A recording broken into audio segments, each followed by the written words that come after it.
This is Lebedinsky in East Ukraine. It's controlled by the Ukrainian government. But because it's on the front line of the conflict with Russian-backed militants, it's often subject to shelling and attacks from a variety of weapons, including grenades. The village is located near Mariupol, a key port city which, throughout the more than 18-month battle, has been a key target for Moscow's proxy forces. Inevitably, the violence has taken its toll on civilian life. Among the major problems here, a lack of running water.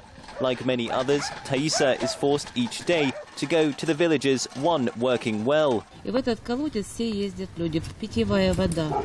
Ну, даже технической нигде нет воды. Это очень большая у нас тут проблема с этой водой. Tayica fills her water can to the top, but even then, she says, it won't be enough for her. Мне нужно много. У меня мама лежачая, и мне приходится много стирать, и одного питона это мне мало. Мне приходится 2-3 раза ходить по воду. Tayica has lived through periods of heavy shelling ever since the conflict between Ukrainian forces and Russian-backed militants began. Because of her elderly mother, she has been unable to leave Lebedinsky. She says that now attacks have largely subsided, but exchanges of fire are still clearly audible from surrounding areas, including from near the government-held town of Shirokanya. Ну, неоднократно так. Затихнет, потом опять стреляет.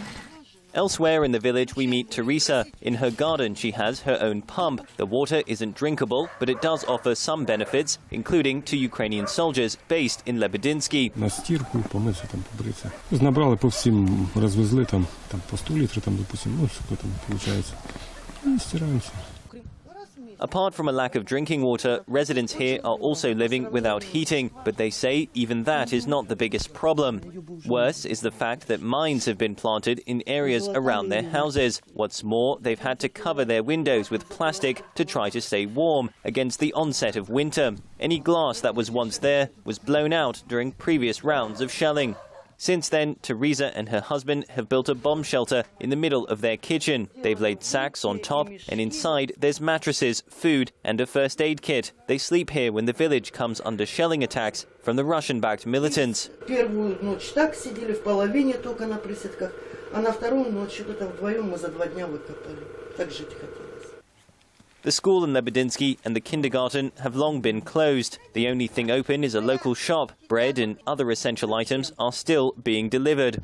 The villagers have no problems with getting food. It is, for the most part, supplied thanks to humanitarian organizations.